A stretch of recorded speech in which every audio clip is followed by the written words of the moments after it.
हैज़ा के मुतल्लिक़ हमने सुना होगा कि हैज़ा की बीमारी जब इंसान को लगती है तो इंसान के जिस्म के अंदर जो पानी होता है उसकी मिकदार आहिस्ता आहिस्ता कम होना शुरू हो जाती है। ज़ाहिर सी बात है, वाश में बहुत ज़्यादा जाना पड़ता है आपको। अब इस सूरत में क्या होता है कि डॉक्टर के पास जाते हैं, डॉक्टर जब जाते ही 5-6 ड्रिप्स जो है लगाते हैं आपको पानी की कमी पूरा करने के लिए, और उसके बाद फिर आपको मेडिकेशन भी रख देते हैं 2-3 दिन के लिए, और उसके बाद अल्लाह के फजल से इंसान जो है वो सेहतमंद हो जाता है। आप अगर देखें आजकल जो सूरत चल रही है पाकिस्तान के साथ, मुझे लग रहा है कि पाकिस्तान हैज़े का शिकार है और आहिस्ता आहिस्ता पाकिस्तान के जिस्म के अंदर जो पानी की मिकदार है वो कम हो रही है या उसको कम किया जा रहा है, जिस तरफ से भी आप सोच लें। फॉर एग्जाम्पल 2022 की ग्लोबल हंगर इंडेक्स की रिपोर्ट अभी आई है, जिसके मुताबिक पाकिस्तान ने तकरीबन 26.1 स्कोर हासिल किया है, और इस रिपोर्ट के अंदर जो 129 ममालिक शामिल हैं उन ममालिक में पाकिस्तान की रैंकिंग 99 आई है।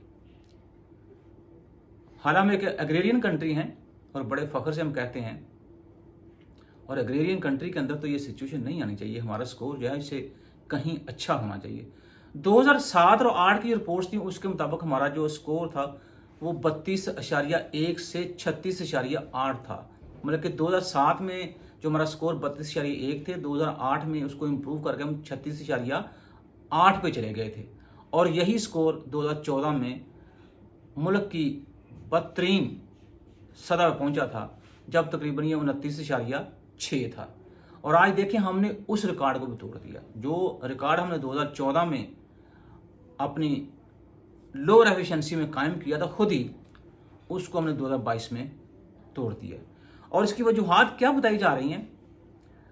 उसकी वजूहात के अंदर चीज़ें शामिल हैं। सबसे पहले सियासी और मुआशी बहरान, और उसके बाद चूँकि आम आदमी जो उसके पास मौके नहीं हैं यकसा चीज़ों की रसाई तक, और जारी बात दूसरी जो परचेजिंग पावर है वो भी शामिल है। तो ये सारी चीज़ें मिलके इन्होंने पाकिस्तान को हैज़े का शिकार कर दिया। जैसे अब मैं कह रहा था कि उसके पाकिस्तान के जिस्म के पानी को आहिस्ता आहिस्ता कैसे कम किया जा रहा है। अभी पता चला है कि 500 अरब से जायद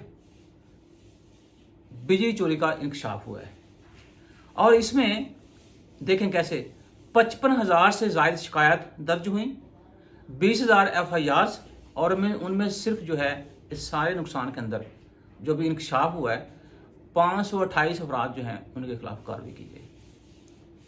तो जब इतना ज़्यादा चीज़ों के अंदर लूप होल्स होंगे तो जाहिर सी बात है पाकिस्तान के जिस्म के अंदर से तो पानी जो है वो डे बाय डे कम ही होगा। उसके साथ जो नई चीज़ है जो पाकिस्तान की गवर्नमेंट जो डे बाय डे उस पानी को पूरा करने के लिए कर रही है, वो क्या कहा यह जा रहा है कि 400 यूनिट तक जब आप इस्तेमाल करेंगे तो उससे उसकी कीमत जो है उसमें 6 से 5 रुपये का इजाफा होगा। 600 यूनिट अगर आप इस्तेमाल करें तो बिजली 7 रुपये फी यूनिट महंगी हो जाएगी। लाइफलाइन सार्फिन और महाना 200 यूनिट तक इस्तेमाल करने वाले लोग जो हैं उनके ऊपर ये इजाफा लागू नहीं होगा, और अगर 100 यूनिट तक बिजली ज़ाहिर सी बात इस्तेमाल की जाती है उसके ऊपर 16.48 रुपये, 700 से ज़ायद पर 50 रुपये यूनिट बिजली जो है वो महंगी करने की समरी जो है नेपरा ने भिजवा दी है। और अगर आप आज की खबर देखें, अखबार पढ़ें, तो उसमें वो नोटिफिकेशन जारी हो गया है, और उस नोटिफिकेशन के मुताबिक बिजली की कीमत में 7.5 रुपये फी यूनिट का इजाफा कर दिया गया है। और अब आप देख लें, और ये कभी कहा जाता है 1 जुलाई से लागू होगा तो उस वक्त से रिकवरी इसकी होगी, कभी ये 1 जून से लागू होगा तो उस वक्त से इसकी रिकवरी होगी, कभी जी फरवरी से ये जो इजाफा है वो लागू होगा तो उस वक्त से रिकवरी होगी। कोशिश बड़ी हम कर रहे हैं, जैसे वो डॉक्टर के पास जाते हैं तो लाल पीली दवाइयाँ दे देते हैं ना आपको, तो इसी तरह वो हम लाल पीली कोशिशें बहुत कर रहे हैं ताकि जो हैज़े वाली सिचुएशन है पाकिस्तान की उससे इसको बचाया जाए। एक और खबर वो ये कि 8,000 टैक्स दहिंदान ने कॉटन जिनिंग की आड़ में गैर कानूनी तौर पर टैक्स एडजस्टमेंट हासिल करके कौमी खजाने को कितने का नुकसान पहुंचाया? 53 अरब का। कराची में ये तकरीबन 27.9 अरब, लाहौर में 16.2 अरब, कोयटा में 2.4 अरब, फैसलाबाद में तकरीबन 799, पेशावर में 1.1 अरब, जबकि भावलपुर में 2.2 अरब रुपये का फ्रॉड पकड़ा गया है और फ्रॉड किया गया है, सॉरी। तो आप ये देखें कैसे, जैसे आपसे मैंने कहा कि 1 बाय 1 करके हम पाकिस्तान के जिस्म से पानी की मिकदार को कम करते जा रहे हैं। और अब होगा क्या, खैर मैं तो ये पहली दफ़ा सुन रहा हूँ, शायद हो सकता है कि वाकई दुनिया के अंदर इसी तरह प्रैक्टिकल काम हो, कि स्टेट बैंक ने एक्सचेंज कंपनियों को अमेरिकी डॉलर्स दरामद करने की इजाज़त दे दी है। डॉलर की इंपोर्ट दीगर करेंसियों के एक्सपोर्ट के बदले में होगी। ओपन मार्केट में डॉलर की सप्लाई बेहतर और रुपये की कदर में ज़ाहिर सी बात है इस्तेहकाम आएगा। अब देखना ये, अगर डॉलर नहीं है आपके पास तो दीगर करेंसियाँ कहाँ से आ जाएंगी। और अब डॉलर जो है वो जहाज़ पे बैठ के बाकायदा उसकी जैसे शिपमेंट बाकी चीज़ों की होती है, इसकी भी होगी। तो ये भी एक गवर्नमेंट कोशिश कर रही है थ्रू स्टेट बैंक के हम रुपये की कदर जो है उसको स्टेबल करें। स्टेबल मेरे ख्याल में रुपये की कदर उसी वक्त होगी जब हम डोमेस्टिक प्रोडक्शन जो है उसके ऊपर तवज्जो देंगे। और ये सारी चीज़ें जो भी छोटे मोटे हम काम कर रहे हैं, ये और पाकिस्तान के जिस्म के अंदर से पानी की मिकदार को कम करेंगे, क्योंकि पाकिस्तान स्टिल हैजे की सिचुएशन में है। और आज आप देखें तो पाकिस्तान में से मनशियात फरोशी पर सजाए मौत का खात्मा कर दिया गया है। अब ये नूर आलम खान साहब ये कह रहे हैं कि अब गली गली में आइस और हीरोइन बिकेगी। अब नूर आलम खान जो हैं साहब जो हैं, ये अगर देहात का चक्कर लगाएं, शहरों का चक्कर लगाएं, तो आइस और जो हीरोइन है वो ऑलरेडी पाकिस्तान की गलियों में बिक रही है। इसके ऊपर मेरे ख्याल में सीरियस होके चीज़ों को लेके चलने की ज़रूरत है, बजाय कि हम बयान की हद तक रहें। शायद उजारी बात उन्होंने तंज़िया बयान किया होगा कि जब चूँकि सज़ा ही ख़त्म हो गई है, तो अब किसी बंदे को जब सज़ा नहीं होगी तो उसको डर किस किस्म का होगा, तो वो खुले आम जो चीज़ों को बेचेगा। तो उनकी इतला की अर्ज़ है कि ये ऑलरेडी जो सिचुएशन आप सेनेट के अंदर, ये पार्लियामेंट के अंदर बैठ के बयान कर रहे हैं, वो मुल्क के देहात तक सिचुएशन जो प्रवेल कर रही है। आप किसी भी रैंडमली विलेज का आप दौरा करें तो आपको उसकी गलियों के अंदर हीरोइन मिलेगी और आपको आइस मिलेगी। और आपको जान के ये हैरानी होगी, ये यूथ जिसके ऊपर हम कह रहे थे ये पाकिस्तान का मुस्तकबिल है, उसमें हम देखें तो 40 to 60% लोग जो ऑलरेडी आइस पी रहे हैं। अब सूरत ये है कि हम ये सारी बातें कर तो रहे हैं। अभी जैसे आर्मी चीफ साहब का बयान आया कि पाकिस्तान को मौजूदा बुरहान से निकाल कर ही दम लिया जाएगा, अच्छी बात है, हौसला अफजा बात है। और साथ वो ये भी कह रहे हैं कि हमें दुनिया की कोई ताकत तरक्की करने से नहीं रोक सकती।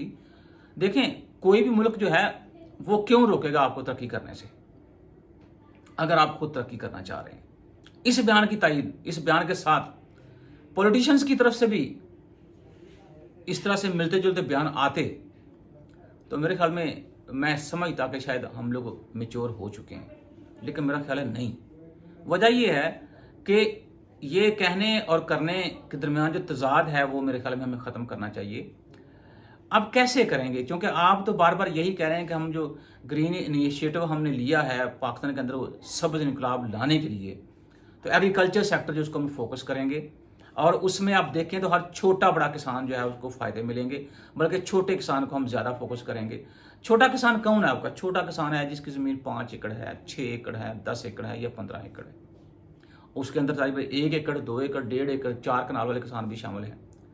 वो तो ऑलरेडी ज़मीनें अपनी जो हैं वो हाउसिंग सोसाइटी को बेच रहे हैं। और जिस मुल्क के अंदर 2 लाख से 2.25 लाख लीगल इलीगल सोसाइटीज़ काम कर रही हूँ, वहाँ आप ग्रीन इनकलाब की बात कैसे कर सकते हैं? छोटे किसान को कैसे आप महफूज करेंगे? हाँ, आप ये भी साथ कहते बल्कि करते हैं कि आज के बाद जितनी हमने हॉरिजॉन्टल कंस्ट्रक्शन करनी थी आबादी के जिनको कंट्रोल करने के लिए, वो कर ली। अब हम वर्टिकल की तरफ जाएंगे और सख्ती से आप ये कहते तो तब मेरे ख्याल में चीज़ें मुझे नज़र आती हैं कि वाकई ये पॉसिबल हो जाएगा। उसके ऊपर आप ये बात करके जस्टिफाई करें, जी देखें जो बच्चा इस्लामाबाद में पैदा हुआ है वो इस्लामाबाद में ही रहना पसंद करेगा, वो कहीं और क्यों जाएगा? देखें, ये गवर्नमेंट्स के काम होते हैं, नए शहर बनाना, फिर उन नए शहरों को आबाद करना और शहरों की कनेक्टिविटी आपस में रखना। जब इंफ्रास्ट्रक्चर, आपका रोड इंफ्रास्ट्रक्चर की बात कर रहा हूँ, वो मजबूत होगा, शहर कनेक्ट होंगे, तो फिर मेरे ख्याल में कोई बंदा जो है वो कहाँ भी पैदा हो, किसी दूसरी जगह जाके एडजस्ट होने में, आबाद होने में उसको प्रॉब्लम नहीं होता। आप चाइना को देखें, आप और दुनिया के दीगर मालिक उनको देखें कि कैसे उन्होंने नए शहर बनाए, कैसे शहरों को जोड़ा, कैसे शहरों के अंदर जो है वो यकसा तालीम के मौके, हेल्थ फैसिलिटीज़, रोज़गार के मौके जो पैदा कर रहे हैं, ताकि मुल्क की जो इलाकाजात हैं उनको बैलेंस ग्रोथ की छतरी के नीचे रख के तरक्की दी जाए। लेकिन अगर हम सिर्फ किसी खास एरिया को फोकस करेंगे और वो जो जड़ है, मैं समझता हूँ इस मुल्क के ज़र इनकलाब को खा रही है, वो बीमारी, उसके ऊपर आप तो जो नहीं देंगे तो फिर ज़र इनकलाब कैसे आएगा? तो कैसे ये जो हालात चल रहे हैं आपके, इसमें पाकिस्तान पूरी दुनिया चैलेंजेस का शिकार है, उन चैलेंजेस को अपॉर्चुनिटी बना के पाकिस्तान अपनी तरक्की की राह निकालेगा, मुझे बिल्कुल नज़र नहीं आता। तो हमें जो भी हम स्टेटमेंट या बयान देते हैं उसकी तह में जाके सोचने की ज़रूरत है और उससे जुड़े हुए डायरेक्ट और इनडायरेक्ट जितने प्रॉब्लम्स हैं उनको ख़त्म करना पड़ेगा। उसके बाद ही पाकिस्तान इस हैजे जैसी बीमारी से बाहर आ सकता है, वरना डे बाय डे पानी तो कम हो ही रहा है और कोई भी लाल पीली दवाई अभी तक काम नहीं कर रही। अगर कहीं कर रही है तो मेरे भाई मुझे बता दें।